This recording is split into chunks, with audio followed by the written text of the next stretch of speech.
mafiozen. Nuk tha mashtroj dhe për apartamentit të rruga e Kavajës. Edhe aty dora e zezë.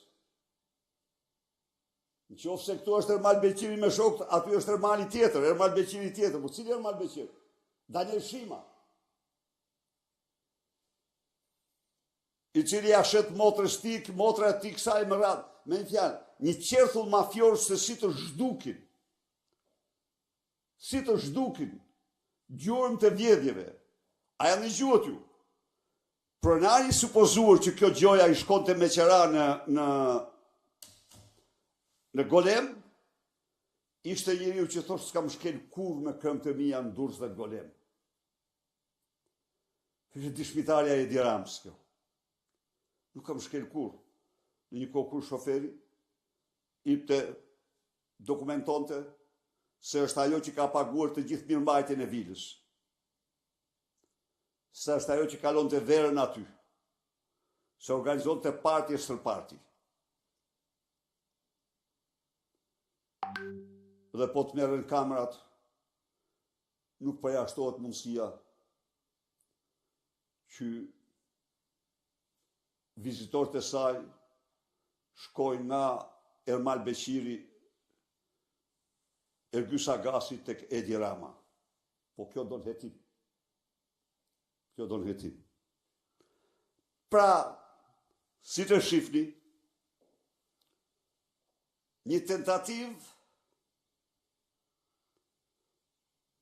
mediatike për të mashtruar shqiptarët, për të retushuar krimin dhe mafjen. Ndaj dhe të dashur qytetarë dhe qytetare, edhe njëherë këtu ju paralajmëroj se mafja e fjalës së lirë, në rastin konkret, është fjala për Top Channelin, që drejtohet nga një kumargjesh e papërmajtur,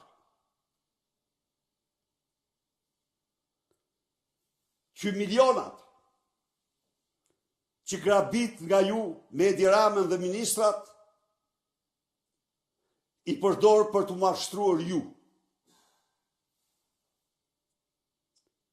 I përdor për të mashtruar ju.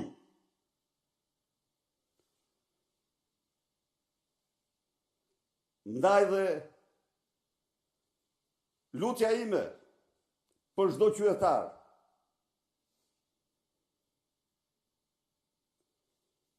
hidhni poshtë me përshmin mashtrimet e tyre.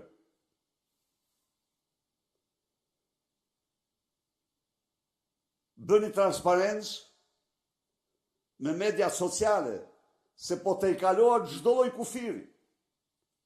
Ju mashtron Edi Rama, tani del në media dishmitari Edi Ramës për të vërtetuar mashtrimet e Edi Ramës, pasi mediat faktuar që Edi Rama mashtroi.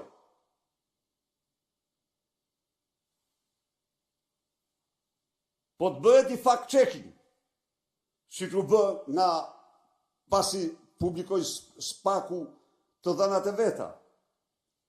Doli që Edi Rama kishte mashtruar në çdo fjali, në çdo fjalë.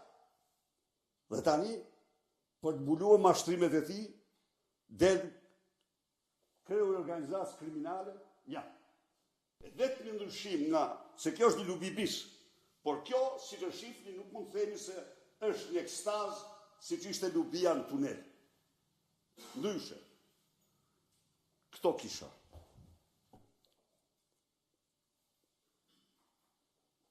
Zoti Berisha, prej muesh, një nga kauzat tuaja publike është edhe denoncimet kundër Belinda Ballukut, madje keni deklaruar se çështja e saj, bllokimi që Edi Rama i bëri drejtësisë, i ka kushtuar Shqipërisë dhe po i kushton procesin e ngadalësuar të integrimit ose bllokimin e saj. Ndërkohë në rezolutën që keni votuar ditën e djeshme me Partinë Socialiste, nuk e pam fare emrin e Belinda Ballukut apo çështjeve tjera që ju lidhni edhe familjen e kryeministrit Edi Rama, akshin të shkruar të paktën apo dhe të propozuar. në mënyrë absolute në atë rezolut, nga rreshti parë tek rreshti i fundit, nuk shprehet asnjë vlerësim dhe më i vogël qoftë për punën e parlamentit dhe qeverisë në procesin e integrimit, siç mund ta konstatosh. Jemi dakord me këtë? Pra, por plotësisht dakord me ty. Meritonin dhe ato të ishin, por atë rezolut nuk do kishte. Ato janë me vetë kuptim në çdo paragraf. Lubi Balluku është me vetë kuptim aty ku kërkohet zbatimi vendimeve të organeve të institucioneve. Olta Xhashka është me vetë kuptim aty ku kërkohet zbatimi vendimeve të institucioneve.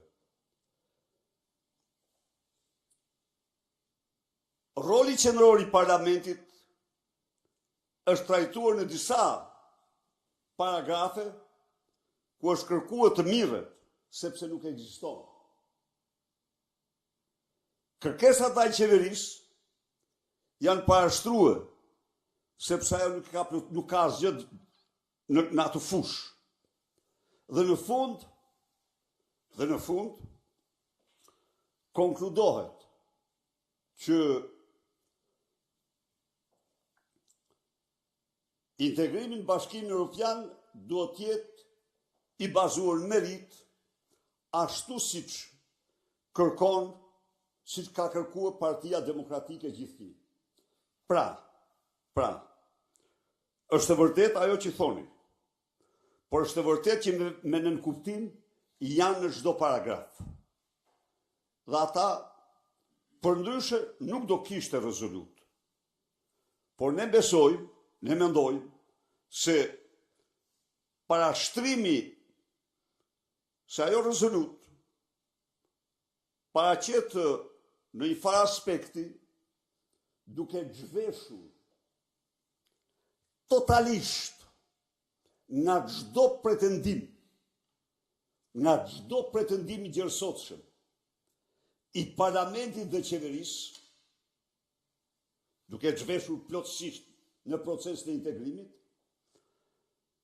përbën një qëndrim të opozitës e cila për 2 vitesh ka një deklarat. Deklarata e saj është kjo, që ne mbështesim plotësisht procesin e integrimit, por theksojmë se Shqipëria përveç kriterit geopolitik, që është një kriter shumë i rëndësishëm, nuk e mohojmë këtë, se ashtu është ai, nuk plotëson asnjë kriter tjetër. Në qoftë se e lexon në këtë sy atë rezolut, kjo që kemi shprehur 2 vite më parë, mishrohet në çdo paragraf të saj. Në rast se ne, dhe duhet ishte, po ata se pranonin dhe rezolut nuk do kishte. Në rast se ne do të kërkonim që tek akshi të kopshti privati i Edi Ramës të dilte emri Linda Ramës, krahas Mirlindës, tek Lubi Balluku, Edi Rama e tjerë, sigurisht që Edi Rama nuk i lejonte kurrë ata që ta votonin. Por ata votuan një rezolut e cila nga alfa tek omega shtron kërkesa dhe nuk ka asnjë vlerësim të vetëm për punën e qeverisë dhe parlamentit në drejtim të integrimit. Përkundrazi, në çdo frazë bën të qartë problematikat e mëdha të cilat duhet adresohen. Gjertek denoncimi që i bëhet për pjekës Rama Vučić për rrugë të tjera për integrimin. Kjo është e vërteta e rezoluktës. Dhe nga ana tjetër, për ta mbyllur një, rezoluta fakton para shqiptarëve edhe një herë konsekuencën e Partisë Demokratike ndaj procesit të integrimit. Ndaj cilit proces të integrimit? Ndaj integrimit të bazuar në merit, në performancë. Brenda Partisë Socialiste janë trazuar pak gjakrat, përveç përplasjes tashmë të bërë publike mes Elisa Spiropalit dhe Edi Ramës dhe Belinda Ballukut, dje në parlament pati edhe përplasje të tjera mes Niko Peleshit dhe Ulsi Manjes e më pas edhe Rion Braçe kritikoi ashpër Tauland Ballën. Duke qenë se keni publikuar dhe denoncuar shpesh atë që thoni edhe muret kanë vesh, a keni ndonjë informacion se çfarë po zihen brenda kampit socialist? Faleminderit. Unë dje në parlament ju deklarova me përgjegjësi të plotë dhe ju garantoj që ato që them i kam absolutisht me informacione burimore. Ka patur një skenë e ndërruar në takimin që është zhvilluar në kryeministri pas kërkesës së SPAK-ut për të anulluar nga detyra Lubi Ballukun, në debatin që kanë patur Rama dhe Balluku, e vërteta, fillimisht Rama i ka kërkuar t'jap dorëheqjen. Po, ajo i ka thënë që absolutisht jo. Kur ky ka përmend mesazhet që kanë palloshe këto, ato tuat janë shumë më keq, i ka thënë aty. Mesazhet tua aty i ka thënë janë më të shumta dhe më të këqija. Dhe tani, që ti dish, ta din shqiptarët, në përballën e tyre, si t'ja bëjmë kë i ka kërkuar çojë në gjykatë kushtetuese. Jo, ka thënë, nuk e çoj. Se kjo më nxjerr mua rruga vetme. Dhe ky ka thirrë aty dy persona, Edi Rama, Uluzi Manjen edhe Angel Donagaçi. I ka thirrë me qëllim që këta të bindin Lubin që ky s'mund ta çojë në gjykatë kushtetuese. Muret kanë vesh. Pik. Në momentin kur Uluziu i thot asaj se ja, këtë se bën dot Rama, kurse si, se nuk legjitimohet e këto. Ajo i bën vetëm të kërkesë Uluziu. Më shif pak drejt në sy mua, i thot ajo. Dhe ja nguli syt e zbehu Uluziu. Ja nguli syt. Absolutisht është e vërtet. Më shif pak drejt në sy mua, i thot, ti që thua se bën dot. Uluziu e qepi. Ati të xhikputi i gjë tjetër. Tani, Uluziu, do më thënë, kjo është e njohur që me Oltjon Bistrin, kjo krijoi një linjë regjistrimesh të telefonave, të gjithë komunikimeve në internet. Dhe kjo ka regjistruar me Ramën apo vetëm ato ka qëllësisht të smut i them, po ka regjistruar çdo njeri që ka dashur shqiptar dhe të huaj. Përfshi ambasadat, përfshi ata që hynë, përfshi ata që të gjithë, me Oltjon Bistrin. Dhe kjo u ka vendosur të gjithë eksponentëve të PS-s. Dhe ndaj dhe Uluziu i thot, tani do marrësh mua të më paraqesh në Dibër ti mua. Me selfie.